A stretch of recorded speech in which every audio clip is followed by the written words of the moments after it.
¿Cuáles son los síntomas que presenta una condición de neurodivergencia en niñas y niños? ¿Qué capacitación deben tener los docentes para incluir asertivamente a un estudiante con esta condición? ¿Cómo podemos ayudar a los padres de familia a enfrentar una neurodivergencia en sus hijos?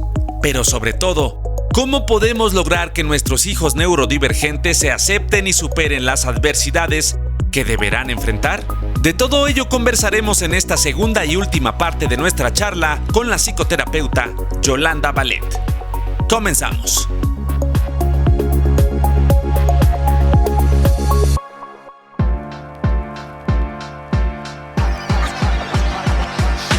Esta es una conversación real sobre todo lo que está pasando en torno al acoso escolar. Porque hablarlo no es terapia, pero ayuda.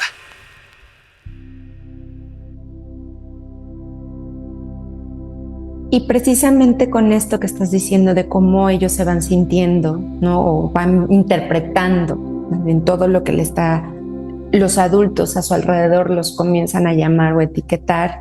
Tú que tienes esta experiencia, ¿qué consideras? O sea, ¿qué puede doler más para un niño neurodivergente?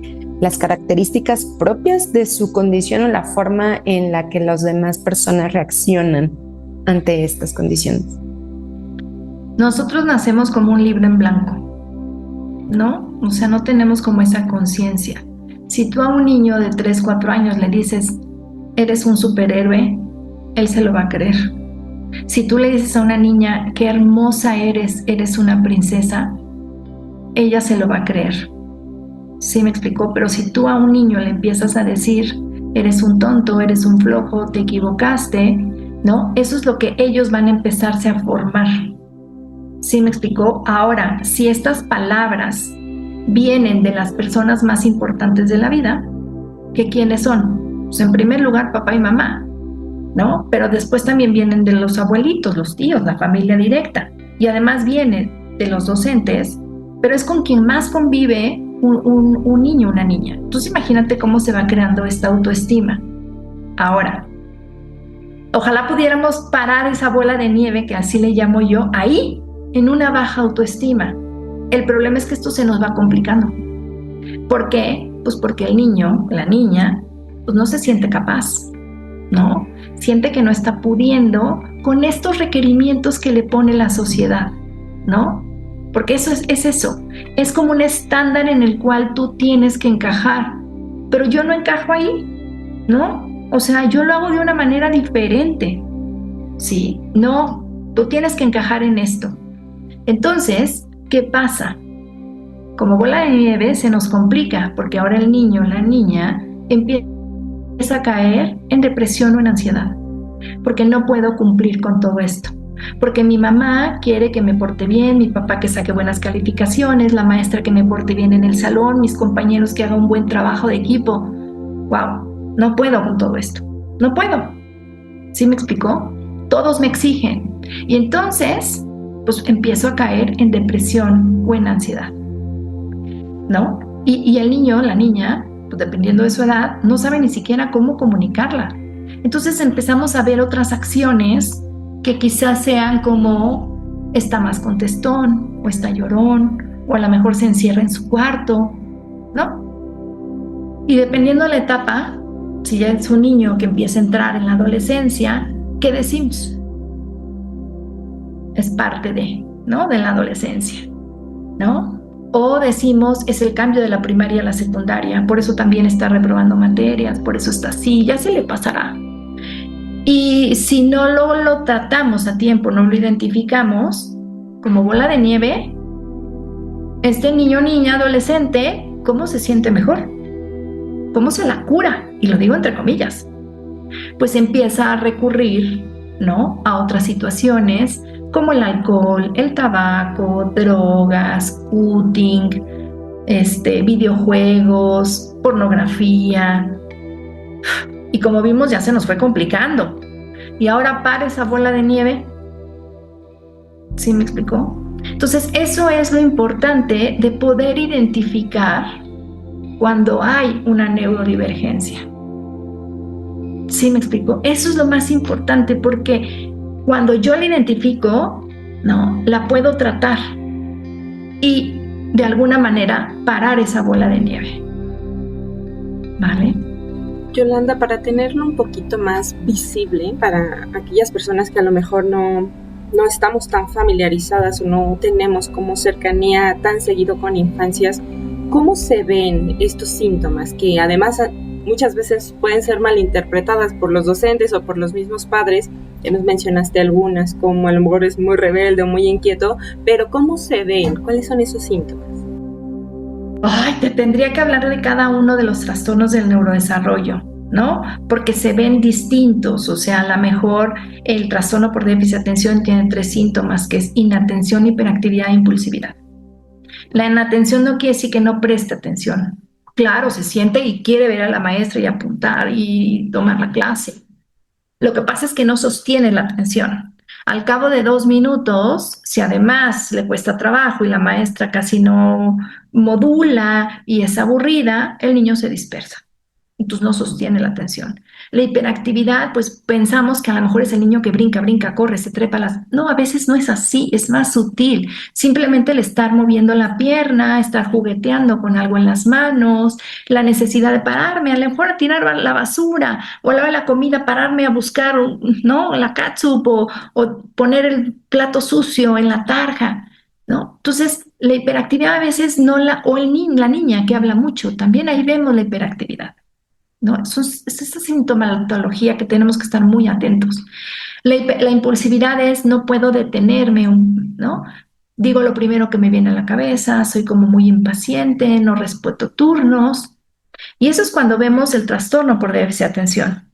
Pero si nos vamos al autismo, son personas que tienen grandes dificultades de comunicación, ¿no? Que es diferente a la del TDA, porque la del TDA es estoy conversando contigo, pero me pierdo en la conversación porque ya me fui a mis pensamientos o porque te atropello. En el autismo también hay problemas de comunicación, pero es más porque de entrada, ¿cómo se llama? Tengo intereses restringidos, entonces si me hablas de algo que no me interesa, me voy a ir, o porque no logran entender estos dobles sentidos, toman las cosas como muy literales. Sí, en el autismo también hay, pues estos, como te digo, intereses restringidos, es como... Yo solo juego con dinosaurios y de ahí ni me muevas, ¿no? Con muñequitos y lo demás, no me interesa, después cambiaré en 6 meses. Y entonces sí te puedo ir hablando con cada uno de ellos. Yo lo que los invito, más que darte esta sintomatología, porque te tendría que dar una clase de cada uno de ellos, lo que sí les pido a todos los padres de familia es que si ustedes vean algo, sí, que digan, esto no es normal, ajá, se acerquen a un especialista. Como padres de familia nos es muy difícil poder identificarlo. ¿Por qué? Porque no conocemos los hitos del desarrollo. Porque creemos que a lo mejor es normal, corresponde a su etapa de ser niño, porque todos los niños pues pueden ser inquietos, distraídos, no malos conversando, en seguimiento de instrucciones. Sí, es parte de ser niño. Pero un docente sí se da cuenta, porque dice, a ver, este niño está por debajo de la norma, ¿no? O este niño también está por arriba de la norma. Para ellos es más fácil identificar, pero luego cuando un docente se acerca con el papá y le dice, oiga, fíjese que tengo esta sospecha, yo creo que su hijo puede tener esta problemática, muchos papás se cierran, ¿no? Entonces, yo lo que digo es, de entrada, por favor, si lo dudan, no lo minimicen. No piensen que esto ya pasará. No piensen que es por la etapa del desarrollo. No piensen que es porque yo así era o así era mi pareja. Entonces salió igualito a mí. No, es que a lo mejor por ahí, ¿no? Hay un trastorno, hay un padecimiento que nunca fue identificado ni tratado, ¿no? Pero por eso ahí está. Entonces, ante la menor duda, no pierden nada en una valoración. Acérquense a un especialista. Y les voy a decir el por qué. Yo siempre lo comparo como un ficus. Ustedes han visto estos arbolitos que tienen su tallo muy bonito, muy trenzadito. ¿Cómo lo hicieron? Pues mientras que el arbolito fue creciendo, ¿no? Se fue trenzando. Entonces, cuando ya ese tallo mide 1 metro, está divino. Súper bonito. Pero si yo dejo crecer ese árbol, ¿sí? Y ya cuando tengo 1 metro de altura lo quiero trenzar, ¿qué va a pasar? Va a ser mucho más difícil, no me va a quedar igual de bonito y probablemente lo rompa. Es lo mismo. Si nosotros aprovechamos la etapa de maduración del cerebro, este crecimiento de los niños, ¿sí? Y vamos actuando de manera asertiva, vamos a lograr cosas muy buenas. Pero si yo como padre de familia no quise ver esa sintomatología o no la atendí de manera adecuada, pues muy probablemente cuando ya sea una etapa más avanzada, cuando ya mi hijo tenga 18 años, 20 años, me va a ser muy difícil. Ya no aproveché esa maduración del cerebro. Y les voy a poner un ejemplo. Aquí en Proyecto DA, un día llegó una señora de un sobre amarillo, que ya no era amarillo, ya era café, saca una hoja que ya no era blanca, era amarilla. Y me dice, ¿qué hago, Yolanda? Y era el diagnóstico de su hijo cuando tenía 6 años. Hoy el chavo ya tenía 27. Me dice, nada más que ahorita ella es dealer, ¿no? ¿Qué hago? Le dije, a ver, mientras que haya vida y esperanza y se pueden hacer muchas cosas, pero no es lo mismo si tú hubieras atendido, ¿no? Porque si tienes un diagnóstico a los 6 años es porque ya había problemática, ya había ciertos síntomas, acciones que te decían, esto no es normal. Si los hubiéramos atendido a tiempo, ¿no? Otra cosa hubiera sido. ¿Sí? Entonces, por eso es la importancia de como papás, no te ciegues. Más vale que te digan, aquí no hay nada, ¿sí? Y ya. A que tú lo dejes pasar y lo dejes pasar y creyendo que las cosas solitas se van a componer, porque no es así. Antes de continuar con el tema de las familias, me gustaría como regresarnos nuevamente como a la escuela, ¿no? Porque ahorita hablaste también del tema tan importante de que los docentes, que son los que pasan 8 o 9 horas con los niños, pues claro que van a identificar ciertas cosas, ¿no? Entonces, ¿qué errores crees tú que cometen las escuelas o los docentes con mayor frecuencia cuando están ante chicos, niños, niñas o adolescentes neurodivergentes? Incluso hasta, o sea, porque pueden ser dos. Uno, que no conozcan el diagnóstico, qué errores podría haber ahí. Y otro, qué errores podría haber cuando ya conocen el diagnóstico, llegó mamá y papá y le dice a la escuela, mi hijo está diagnosticado con tal cosa. Híjoles, es un tema bien, bien complicado porque mira, y lo dije hace rato, hay maestros que no es que no tengan la capacidad de hacer cosas en el salón, es que no tienen la capacitación, o sea, donde les enseñan mucho técnicas de enseñanza, pero no les hablan de neurodivergencia, ¿no? Y cuando tú tienes en un salón además a 30, 40 niños, y cuando de esos 30, 40 niños, y como te dije, sacamos porcentajes, pues el 8% tiene TDA, estoy hablando de 2, 3 en el salón, y otros tienen problemas visuales, y otros tienen problemas auditivos, y otros tienen problemas de aprendizaje, otros de comunicación, otros motores, otros, ¿sí me explicó? Se puede volver complicado el manejo de grupo. Y entonces, darle a cada niño lo que necesita, entiendo que es complicado. Aunque también existe el diseño universal del aprendizaje, que eso significa, ¿no?, que hay ciertas acciones que, así como le van a ayudar a un niño neurotípico, también a un neurodivergente, ¿no? Entonces, si tú haces eso, vas a poder mejorar mucho el desempeño de todos. Ahora, hay una cosa que se llama inclusión, no sé si la han oído, y que muchas escuelas te dicen, se pavonean diciendo, somos una escuela inclusiva. Bueno, inclusiva no quiere decir que te voy a aceptar a tu niño neurodivergente. Inclusión quiere decir, ¿sí? Le voy a dar a este niño o niña lo que necesita para desenvolverse, para poder ser funcional. Eso es ser inclusivo, ¿sí? Entonces, cuando nosotros llegamos a la escuela, siempre les digo a los papás, pues pregunta primero si están ellos capacitados, ¿no? Si es, no solamente, les voy a poner un ejemplo, es, ok, voy a recibirte a un niño con discapacidad motora, ¿no? Que no es neurodivergencia, pero vaya, para que quede claro el ejemplo. Y, claro, órale. ¿Y dónde va a estar el salón? Ah, no, está en el primer piso. Pero le pusiste elevador. No, pues no. No. O rampas. No, tampoco. ¿No? Pues el niño tiene que adaptarse. No, pues gracias que lo incluiste. Gracias que me dejaste inscribirlo. Pero no se puede. ¿Por qué? Porque entonces, ¿qué va a pasar con mi hijo, no? O sea, yo todos los días lo voy a tener que subir y bajar, cargarlo, no para meterlo al salón, pero entonces no va a poder salir al recreo ni a clase de educación física. Pues gracias por la inscripción, pero no es una escuela inclusiva. Entonces, lo mismo pasa cuando hay una neurodivergencia. Es, ok, ya me lo inscribiste, pero ¿qué acciones tienes que llevar a cabo en el salón para que el niño pueda ser funcional, para que el niño se pueda desarrollar? ¿No? Y esto es importante, porque no solamente me voy a fijar en estas barreras que se tienen y que no son del niño, sino son nuestras. ¿Por qué? Porque yo no le estoy dando esos apoyos. También el docente tiene que fijarse en cuáles son esas habilidades, dones, talentos que el niño tiene para podérselas potenciar. ¿Sí me explicó?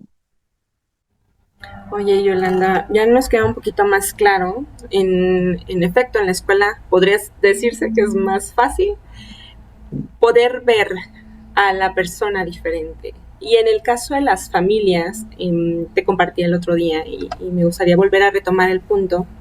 Llegan familias con menores que nos cuentan que pueden ser muy rebeldes, dicen que tienen dificultades en la escuela, que han tenido acusaciones de otros papás porque lo que ya mencionabas, no quieren que se junten con el niño, la niña. Entonces, les llegamos a recomendar acudir a hacerse una valoración para tener ya más claridad.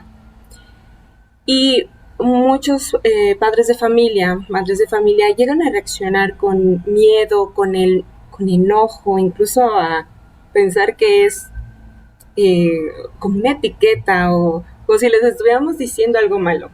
Entonces, me gustaría saber por qué hoy en día todavía sigue siendo muy difícil de aceptar que es posible hacer una evaluación y que no es algo malo. Mira, de entrada te voy a decir que es importante ser empáticos con esos papás, porque no sé si ustedes sean mamás, pero cuando uno lo es, cuando está en el vientre de nuestro hijo, lo primero que deseamos que es que sea un niño sano, que sea un niño feliz. Eso es lo primero que pedimos. Ya después tenemos un chorro más de expectativas porque hasta nos imaginamos el título colgado y nos imaginamos, ¿no?, al máximo goleador, o nos podemos imaginar mil cosas, pero de entrada siempre pedimos un niño sano y un niño feliz o niña. Entonces, cuando tú le dices a un padre de familia, fíjate que tu hijo probablemente tiene, ¿no?, un trastorno del neurodesarrollo, es divergente, imagínate cómo lo va a recibir un papá, cómo lo recibirían ustedes. Pues es un shock, ¿no? Y claro que va a haber resistencia, y claro que va a haber negación. Y te lo digo porque aquí en la fundación hemos visto pasar a muchísimos que te dicen claro que no, porque además hay un estigma. Es ¿cómo me pides que yo lleve a mi hijo a un psicólogo? Peor aún, a un psiquiatra. La loca es usted. No, mi hijo no. ¿Sí? Entonces, sí tenemos que ser muy empáticos cuando damos esa noticia, ¿no? Sí tenemos que primero trabajar con el papá, de a ver cuáles son tus miedos, cuál es la información que tú tienes, ¿no? ¿Cuáles son esos estigmas que tú también tienes sobre acudir con un psicólogo, con un psiquiatra? Y es irle primero que nada a trabajar con el papá, porque si el papá no está convencido de que hay asuntos que tratar, no va a ir y mucho menos va a accionar para un tratamiento farmacológico, para una terapia o para simplemente adecuaciones en casa, ¿no? Entonces, sí es importante, primero es, yo trabajo contigo, ¿cómo estás tú con esta noticia? ¿Cómo te sientes ante ello? ¿Qué apoyos tienes en casa? Si trabajas con pareja, ¿no? Y trabajan juntos, o al revés, la pareja, ¿no? Empiezan a chocar y claro que no, porque son límites, porque no sabes educar, porque no, ¿no? Y luego los abuelitos también, porque pues, hoy en México trabajamos mucho con esta familia muy cercana, y entonces empezamos a encontrar esos roces y uno, ¿qué hace? Pues escucha lo que quiere escuchar. Y si además nos metemos, y yo les agradezco enormemente estos espacios. ¿Por qué? Porque las redes pueden ser maravillosas, nos pueden acercar a información científica, pero también podemos ver cosas, ¿no?, que nos desorientan y que nos alejan de un tratamiento asertivo, ¿no? Entonces, creo que de entrada, cuando se le dé la noticia al padre de familia, con mucha empatía, y sobre todo siempre les digo, con ejemplos muy claros. Te das cuenta que tu hijo se distrae, te das cuenta que tu hijo no sigue reglas, te das cuenta que tu hijo no puede entender X conversaciones, cuando tú le hablas no te escucha, te das cuenta, Bueno, todo esto sucede por esto, ¿sí? Tú eres el padre, tú vas a decidir, y así es, ¿eh? Pues yo se lo digo, no quiero que por falta de información no actúes asertivamente. Si al final tú decides no dar el tratamiento indicado para tu hijo, y cuando digo tratamiento no me refiero a un fármaco, me refiero a todo lo que implica. Si tú decides no hacerlo, que sea bajo conocimiento, ¿sí? No por miedo. Entonces, por eso siempre hay que tratar primero con los papás.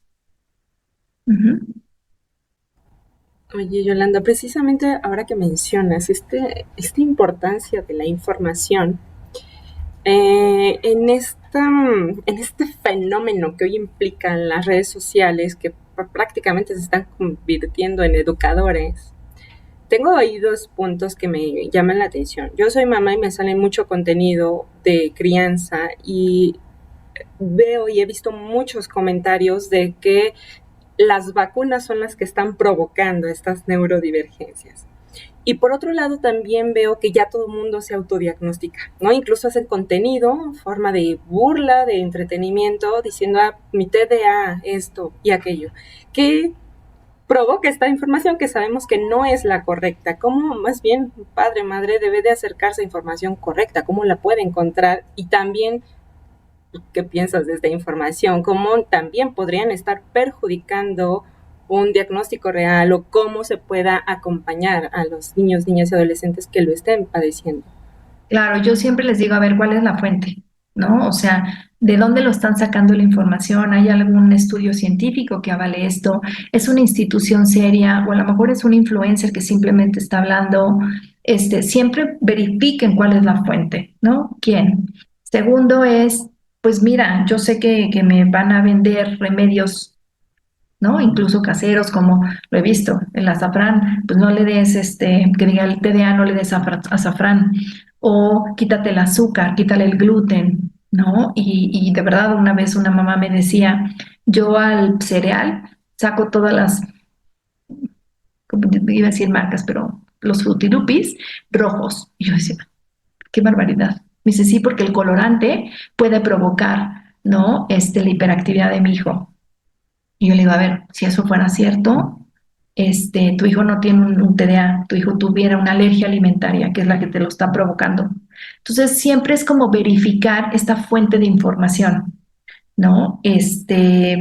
Las redes son buenas porque de alguna manera sí se han identificado algunas personas que se acercan conmigo y me dicen, oye, mira, he visto esto, esto y esto, confírmamelo, ¿no? O dime con qué especialista puedo ir. Eso es correcto, pero no comprarme lo que me dicen las redes, ¿no? No comprármelo. Y siempre les digo, a ver, si estaría en riesgo la vida, ¿lo harías? Por ejemplo, un cáncer. Un cáncer es, ¿te darías la quimio o te irías por terapias alternativas como homeopatía, flores de Bach? Y la gran mayoría me dice, haría las dos. Y yo, ¿por qué? ¿Por qué no te vas por la alternativa? Me dice, porque mi vida está en juego y no lo voy a poner en juego, ¿no? Le dije, pues lo mismo pasa cuando se tiene un trastorno del neurodesarrollo, ¿no? Tu hijo no me digas que no está en peligro si tiene un TDA. Y me ven con cara de, ¿cómo? ¿Sí? O sea, tu hijo sin querer agarra la bicicleta en un impulso y se echa, ¿no? Y se estrella con la bicicleta. O en un impulso o en una falta de atención cruza la calle y lo atropellan, ¿no? O a lo mejor tanto rechazo, tanto bullying que ha recibido, pues ya su autoestima está muy mermada, ya cayó en depresión y pues a lo mejor tiene un suicidio, ¿no? O un intento suicidio. Entonces, no me digas que no está en riesgo su vida. Claro que está en riesgo. Entonces, por lo tanto, hay que actuar de una manera, ¿no? Con estándares científicos, con lo que la ciencia nos ha demostrado que es lo mejor.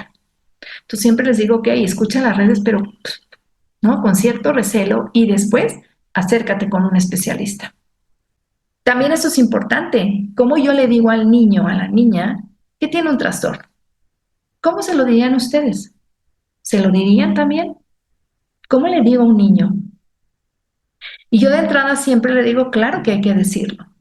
¿Por qué? Porque el niño empieza a decir, ¿sabes qué? Yo me doy cuenta que no puedo como los demás, yo me doy cuenta que estudio y no me saco un 10 como mis compañeros, yo me doy cuenta que a mí me están llamando la atención siempre, yo me doy cuenta que mi mamá a mí está encima de mí para la tarea y a mis compañeros no. Entonces, lo primero que su cerebrito empieza, ¿no? Es, soy un tonto, soy un flojo, no puedo. Pero cuando tú le explicas muy a su edad, mira, esto pasa por esto. ¿Por qué? Porque tu cerebro funciona de una manera diferente. No eres un bicho raro, ¿no? Y todos somos diferentes. ¡Qué maravilla! Porque ahí radica la riqueza del mundo. Si no, todos seríamos médicos, o todos seríamos arquitectos, o todos seríamos... No, qué bueno, todos somos diferentes, ¿sí? Todos tenemos habilidades diferentes. Que te cuesta trabajo las matemáticas y que te gusta trabajo, claro, pues vamos a tener que echarle más ganas, ¿no? Que te cuesta trabajo el comunicarte, el entender cosas, pues vamos a tener que trabajar, ¿no? Y que a lo mejor te tienes que tomar un fármaco, sí, pero primero trabajar con el niño en él, cómo está recibiendo también esa noticia. Pero si yo como papá estoy con la manita en la cabeza, ¿no? Lamentándomelo, ¿cómo se lo voy a transmitir a mi hijo?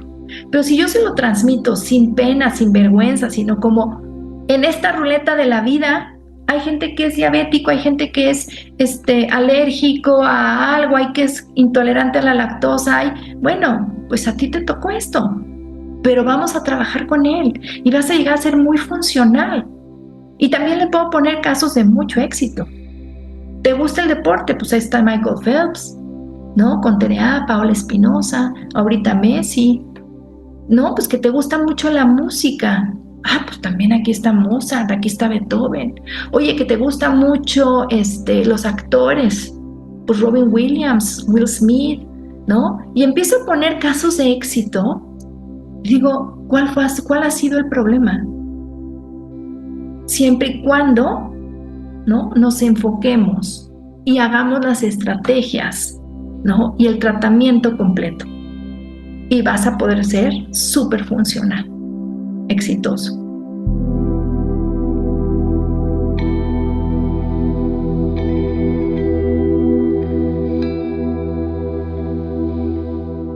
Nosotros como sociedad somos parte del tratamiento, indudablemente.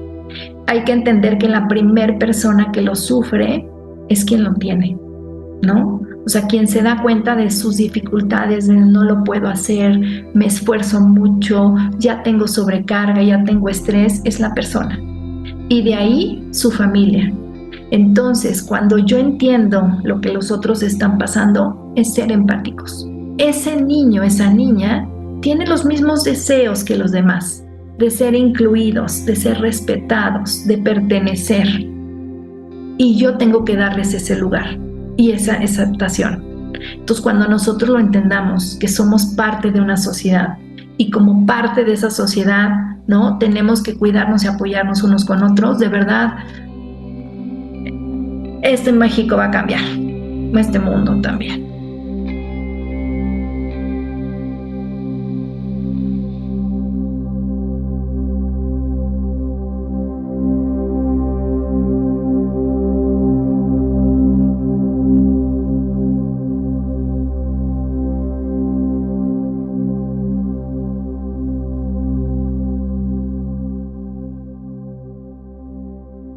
Todos los comentarios emitidos en este podcast son responsabilidad de quien lo dice y no de Fundación En Movimiento.